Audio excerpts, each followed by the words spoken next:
जी, आज देश और दुनिया में गुरु तेग बहादुर साहब हमारे 9वें गुरु की लामिसाल शहादत के 350 साल को हर एक नमन कर रहा है और याद कर रहा है। मैं शुक्रगुज़ार हूँ कि देश की सरकार भी इसको देश भर में मना रही है। लेकिन मुझे दुख बहुत हुआ कि जो आप जिनके करके आज ये हिंदुस्तान है, जो हम जय हिंद का नारा पार्लियामेंट के अंदर जो हम देते हैं, तो हिंद की चादर गुरु तेग बहादुर साहब जो आप चल के आए हिंदू धर्म को बचाने के लिए, उन्होंने अपना शीश कुर्बान कर दिया। लेकिन हिंदू धर्म के ऊपर जुल्म अत्याचार करके उनकी रिलीजियस कन्वर्जन को रोकने के लिए उन्होंने अपना बलिदान दे दिया। आज आप देहधारी लोग जो पार्लियामेंट में, जो दुनिया में पिछले 3-4 महीने में जो चल बसे हैं, उनके लिए तो आपने 2 मिनट का मौन भी किया, याद भी किया।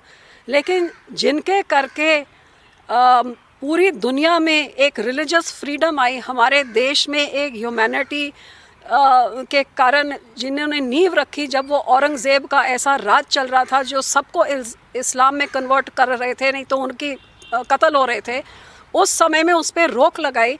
तो गुरु तेग बहादुर साहब ने, जिन्होंने बहुत सारी तशद्दुद सहन करके एक मैसेज दिया कि शीश जाए लेकिन सिर ना जाए, कि मैं कभी अपने प्रिंसिपल्स के नीचे नहीं झुकूंगा, धार्मिक आज़ादी के लिए मैं लड़ूंगा चाहे मेरी जान जाए। उनको आपको याद करने के लिए मैंने लिख के 2 मिनट का समय मांगा था कि याद करें और नमन करें, ताकि दुनिया को पता लगे कि ये आज़ादी हमें मिली कैसे। लेकिन यह सरकार को ऐसी बड़ी बलिदानों की परवाह नहीं। क्यों, ये इसका जवाब वही दे सकते हैं। लेकिन दुख बहुत हुआ। देखिए, ये तो सरकार और ऑपोजिशन की मिली भुगत है। आप लोग पत्रकार लोग कम से कम पिछले 10 सेशंस का आप रिकॉर्ड निकालिए। हर बारी विपक्ष जो उनके लिए अहम मुद्दा होता है वो उसके लिए समय मांगता है, और सरकार जिनका काम होता है कि हाउस चलाएं, वो उस मुद्दे के लिए उनको समय नहीं देता है। तो जब आपका एटीट्यूड ही ये होएगा कि सिर्फ जो हम चाहते हैं बस उसी की चर्चा होएगी, तो फिर टकरार तो होगा, क्योंकि ये एक डिबेट और डिस्कशन का प्लेटफॉर्म है, ये माई वे और हाईवे का प्लेटफॉर्म नहीं है। सो ये टकरार में एक पूरा हफ्ता, 10 दिन और कभी कभी पूरा सेशन इस टकरार के भेंट में चढ़ जाता है। और सेशन के अखीरले 2 दिन में सरकार हंगामे में अपने ऐसे बिल पास कर दी जो बहुत ज़रूरी और अहम उसके रेप्रिकॉशंस होते हैं, जिनको डिबेट और डिस्कस करना चाहिए, लेकिन वो नहीं होते। सो ये सरकार को सूट करता है, क्योंकि जो विपक्ष बोलेगा तो सवाल उठाएगा, सवालों का इनके पास जवाब नहीं है। तो इससे ईजी रास्ता ये है कि लोगों के पैसे बर्बाद करिए, विपक्ष हंगामा करें और आप हाउस को अडजॉर्न के ऊपर अडजॉर्न दिन के बाद दिन आप करते रहिए। सो बहुत दुख की बात है कि लोगों के इम्पोर्टेंट मुद्दे, हमारे पंजाब का फ्लड से इतना बड़ा नुकसान हुआ, ना के बराबर कॉम्पनसेशन दिया गया, जो हमारा मुख्यमंत्री कहता है वो भी नहीं मिला है। किसानों की ज़िंदगी रोल गई, मज़दूरों की, व्यापारियों की, इंफ्रास्ट्रक्चर इतनी बड़े हालत में तबाह हुआ। और बहुत बड़ा कारण कि डैम्स के ऊपर जो कंट्रोल सेंटर ने अपने हाथ में ले लिया पंजाब को बाहर निकाल के, वो डैम्स का पानी जिस तरीके से छोड़ा गया, तो ये कुदरती आपदा कम और मैन मेड आपदा ज़्यादा थी। इनको जगा के ये बात समझाएगा कौन, जी इधर बोलने का मौका नहीं मिलेगा। कभी हमारे चंडीगढ़ को ये एक यूनियन टेरेटरी बनाने को फिरते हैं, कभी हमारे पंजाब यूनिवर्सिटी को इलेक्टेड से सिलेक्टेड अपने लोग को बिठाने में करते हैं, कभी अब हरियाणा रिपेरियन प्रिंसिपल कहता है कि फर्स्ट राइट ऑफ वाटर उस राज्य का होता है जिसमें से पानी गुजरता है। तो राजस्थान से तो पानी गुजरता नहीं है, हरियाणा से, तो उनको कहाँ से मेंबर बना रहे? तो ये एड हॉक, ये बहुत बड़े बड़े फैसले लिए जा रहे हैं, लेकिन इनके बारे चर्चा तभी हो सकती है, ये सरकार ना सुनना चाहती है और ना जवाब देना चाहती है, इस करके हाउस चलाती नहीं है। देखिए, बड़ी दुख की बात है कि हरियाणा की भाजपा की सरकार और केंद्र की भाजपा की सरकार पंजाब की राजधानी के ऊपर कब्जा करना चाह रहे हैं। चाहे केंद्र बिल लेके आए और चाहे हरियाणा की सरकार विधानसभा के दावा करे, हकीकत ये है कि पंजाब की ज़मीन लेके पंजाब के टुकड़े करके हरियाणा बनाया गया, और फिर पंजाब की ज़मीन में ही पंजाब की राजधानी चंडीगढ़ बनाई गई, और ये कहा गया कि ये टेम्परेरी राजधानी है, हरियाणा की अपनी बन जाएगी और ये 1 साल के अंदर पंजाब के हवाले कर दी जाएगी। पार्लियामेंट में ये पास हुआ है, और इतने 30-40 साल के बाद आज तक हमारी राजधानी तो दी नहीं, लेकिन राजधानी क्या देनी है, आप उस पर हक जमा रहे हो कि ये पंजाब का ही नहीं है, और आप वहाँ पे विधानसभा मांग रहे हो। तो ये कहीं ना कहीं ये कमज़ोरी ये आम आदमी सरकार की और ये नालायक भगवंत मान की भी है। जब इन्होंने कहा कि हमें हरियाणा का हमें अलग विधानसभा के लिए ज़मीन दे दो, इसको अपोज करने के बजाय हमारे निकम्मे मुख्यमंत्री भगवंत मान ने कहा कि नहीं, हमें कोई इसमें ऑब्जेक्शन नहीं है, आप अलग अपना बना लीजिए आप विधानसभा। तो आज उन्होंने अपना हक मांग दिया। और मैं इसका शुक्रगुजार हूँ कि सरकार कम से कम केंद्र वाली ने इसको समझा, क्योंकि अभी उन्होंने जब चंडीगढ़ का बिल लेकर ऐसी ऑपोजिशन देखी, पंजाब यूनिवर्सिटी में ऐसी एजिटेशन देखी कि ये समझ गए कि यहाँ पे ज़मीन दे दोगे तो पंजाब एक बार फिर मरने मराने के लिए खड़ा हो जाएगा, क्योंकि कोई पंजाबी अपनी राजधानी नहीं छोड़ेगा। ये हमारी ज़मीन से बना है और हमारा इस पे हक है। हरियाणा के पास गुड़गांव पूरा, इनका पूरा हरियाणा पड़ा हुआ है, भैया बनाइए ना जहाँ मर्जी आपने, आप केंद्र दीजिए इनको पैसे। सो ये बार बार पंजाब को दबाने के लिए, अब आप पंजाब में देखिए लॉ एंड ऑर्डर की क्या स्थिति है, नशे से पूरा पंजाब का क्या हाल। पिछले 5-6 सालों में कांग्रेस और आम आदमी ने ये हालात कर दिए हैं कि ये हमारे नालायक मुख्यमंत्री ने तो 50% पंजाब को बीएसएफ के हवाले कर दिया जैसे इसने शपथ उठाई। और बीएसएफ जो बॉर्डर की रक्षा करता है, आप देखिए ड्रोन के राही असले और नशे पाकिस्तान से इस तरीके से आ रहे कि 5 गुना इंक्रीज़ पिछले साल से इस साल पे हुआ है। मतलब साल में जितने दिन होते हैं उससे ज़्यादा असले गिर रहे हैं रोज़। और असले भी कैसे, AK-47, ग्रेनेड होए, RDX हो, ये सब पंजाब में रोज़ ये वो हैं जो पकड़े जाते हैं। ये DGP के आंकड़े हैं, जो नहीं पकड़े जाते आप अंदाज़ा उसी से लगा लिए। और यही ड्रोन्स के राही इतने नशे आ रहे हैं कि हाई कोर्ट ने भी कहा कि ये पंजाब में नशे नहीं रोके जाए तो पंजाब की होंद ही ख़त्म हो जाएगी। और NCR भी कहती है कि यूज़र से ज़्यादा पेडलर्स, मतलब जो बेचते हैं। तो भाई ये सरकारें दोनों कर क्या रही हैं, क्यों ये नशे नहीं रोक रही, और कि ये नाको टेररिज्म, क्रॉस बॉर्डर असले जो आ रहे हैं जिससे पंजाब में law and order total collapse हो गया है और नशे तो गली गली में रुल रहे हैं। सो ये पंजाब को हर तरीके से ख़त्म करने की जो साजिश चल रही है, पता नहीं जाने में अनजाने में चल रही, लेकिन चल ज़रूर रही है। और इसका जिम्मेवार केंद्र की सरकार भी है और राज्य की सरकार भी है, क्योंकि ये सब ड्रोन्स का कोई बनाना, सिस्टम पकड़ना करना। मेरी अपनी कॉन्स्टिट्यूंसी में मॉड कला में कल की आप न्यूज़ देख लिए कि लोग इतने दुखी हो गए, कई गांव में तो लोग नशे बेचने वाले को खुद पकड़े क्योंकि पुलिस उनको हाथ नहीं लगाती है। अब लोगों ने क्या किया, दीवारों पे लिख दिया कि यहाँ पे नशा बिक रहा है और पुलिस आ रही है उस पर कालक पूंछने के लिए।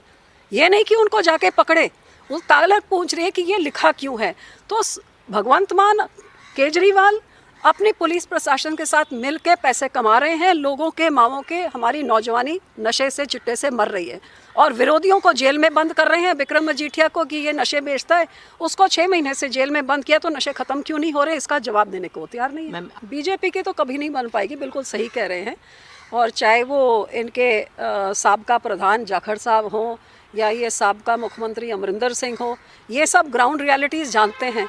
लेकिन यहाँ दिल्ली में बैठे बीजेपी को जो एडवाइस करने वाले जो अकाली दल से या दूसरे पंजाब के लोग जो आज अपनी निजी स्वार्थ के लिए इनके कंधों पे बैठे हुए हैं, उनकी दुकानें बंद हो जाएंगी। जो अकाली दल के साथ कोई गठजोड़ होता है तो वो इनके कान में कुछ और फूंक भरते हैं और उनको ग्राउंड रियलिटीज़ का पता नहीं है। तो इनकी बात तो बिल्कुल सही है, 2032 में भी बिल्कुल बनने की कोई चांस नहीं है। हाँ, गठजोड़ से बन सकती है ज़रूर, लेकिन गठजोड़ भी तभी होगा जब पंजाब के इश्यूज़ को एड्रेस किया जाएगा, क्योंकि अकाली दल सत्ता के लिए नहीं बनी। ये 105 साल पहले ये पार्टी बनी थी पंजाब और पंजाबियों के हकों की, हितों की राखी के लिए। मैंने जे अपना मंत्रिमंडल मैंने छोड़ा, 4 साल मेरे पड़े थे, लोग सरपंची सोचने के, पर मैंने अपने किसानों के प्रति फ़र्ज समझा। जब अंदर बैठ के समझाने की कोशिश करी कि आप ऐसा बिल ना लेके आएँ जो किसानों को मंजूर नहीं, उनसे बात करिए। तो जब इन्होंने नहीं किया और ज़ोर ज़बर से इधर पास करने का फ़ैसला किया, मैंने इस्तीफ़ा दे के अपने किसानों के साथ में खड़ी हो गई।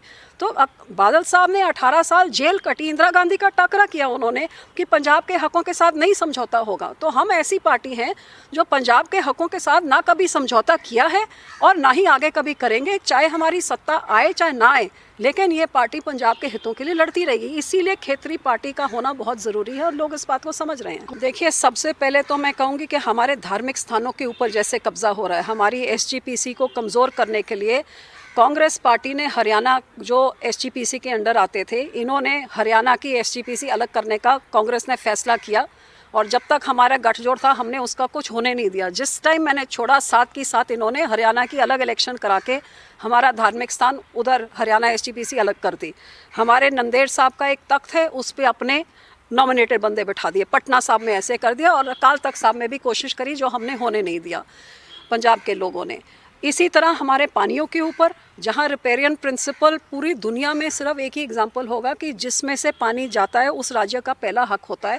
पंजाब के पानियों का पहला हक पंजाब का होने के बजाय पहले तो इंदिरा गांधी ने दूसरे राज्यों को दे दिया, और इन लोगों ने आके हमारा जो मेंबर था वो मेंबर बीबीएमबी के बोर्ड में से हटा के अपना मेंबर बैठा दिया, और अब कह रहे हैं राजस्थान और हरियाणा का मेंबर भी बैठाएंगे। मतलब पंजाब को तो माइनॉरिटी करके हमारा पानी मेजॉरिटी के वो स्टेटों पे चले जाएगा, और जिस करके पंजाब की किसानी सारी ख़त्म हो जाए। किसानी ख़त्म हो गई तो पंजाब ख़त्म हो गया, क्योंकि किसान के पैसे से ही तो दुकानदारी, इंडस्ट्री सब कुछ चलता है।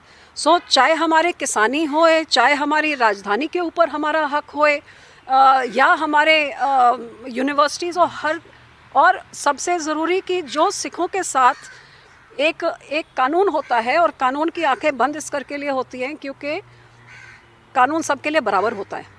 हमारी बंदी सिखों की रिहाई, जो लोगों ने, जब इंदिरा गांधी ने अकाल तख्त साहब के ऊपर हमला किया था तो कई सारे ऐसे सिख थे जिन्होंने फ़ौज छोड़ दी, जिन्होंने उस अकाल तख्त साहब के और गुरु ग्रंथ साहब को जो गोलियों के साथ छली करता, वहाँ पे श्रद्धालु जो गए थे उनको खूनो खून करके पूरा सरोवर साहब लाल रंग का, उसके बाद इधर कत्लेआम होके कितने सिख मरे आप सब जानते हैं। ये सारे सिखों के खिलाफ इंदिरा गांधी और गांधी परिवार के कांग्रेस की तरफ से किया हुआ है। कई लोग भावनाओं में बह के उन्होंने कुछ कदम उठाए, उस कदम उठाने के कारण उनको सज़ा हुई, और वो पिछले 30-35 साल से जेल में बंद हैं। जितनी उनकी सज़ा थी उसी दुगनी सज़ा वो काट चुके हैं। और हाँ, अकाली दल मांग करता रहा है कि जे बिल्किस बानो के कातिल छोड़े जा सकते हैं, जे राजीव गांधी के कातिल छोड़े जा सकते हैं, तो ये लोगों ने जिन्होंने सज़ा पूरी कर ली है, ये क्यों सिखों के लिए एक अलग कानून है क्या? और आपने गुरु नानक देव जी के 550 साल के गुरपुरब में आपने नोटिफिकेशन निकाली थी कि जितने बंदी सिख हैं जिन्होंने सज़ा पूरी कर ली उनको रिहा किया जाएगा। भाई राजूआना जी की उनकी जो फांसी की सज़ा को उम्र कैद में किया जाएगा। ये आपने नोटिफिकेशन निकाल के 2019 में आज 25 तक आपने पूरी क्यों नहीं की?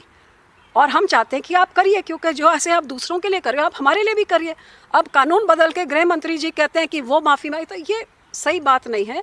हमें भी हमारा हक चाहिए है, और कानून कहता है कि जिसने एक बारी सज़ा पूरी कर ली, एक ही गुनाह के लिए आपको 3 बारी 2 बारी सज़ा नहीं मिल सकती है।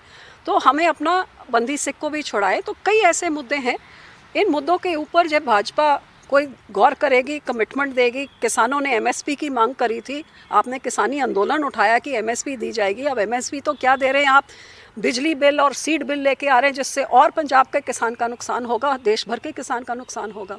तो ये जब ये मुद्दों को वो हल करना चाहेंगे तब कोई गठजोड़ की बात होगी। कि अकेले सत्ता में आने के लिए ये अकाली दल का निशाना नहीं है, ये निशाना उनको मुबारक है जिनका ये निशाना है।